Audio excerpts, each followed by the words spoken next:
Можно е да се зголеми старосната граница за пензионирање. Министерката за финансии Гордана Димитриевска-Кочовска вели дека ММФ најверојатно ќе препорача таква мерка, но конечната одлука ќе зависи од анализите и од тоа дали владата ќе ги прифати препораките. Според неа најголемиот предизвик за пензискиот систем е демографијата.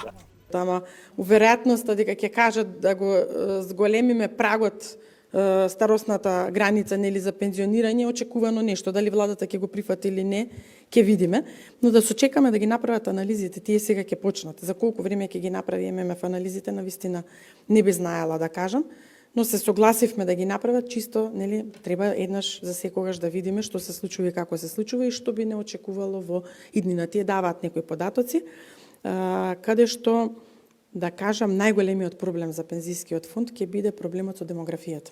И ова е сериозен проблем. Не е проблем само за Македонија, проблем е за цела Европа. Тука председателот на владата си има одредени размислувања и мислам дека ако гледаме целокупно за целата економија, се друго на еден среден рок, јас сум убедена дека ќе се стабилизира и сред. Министерката Кочовска Димитриевска тврди дека пензионирањето треба да биде право на избор, со што ќе се даде можност на оние кои што сакаат да продолжат да работат и тоа да им се овозможи.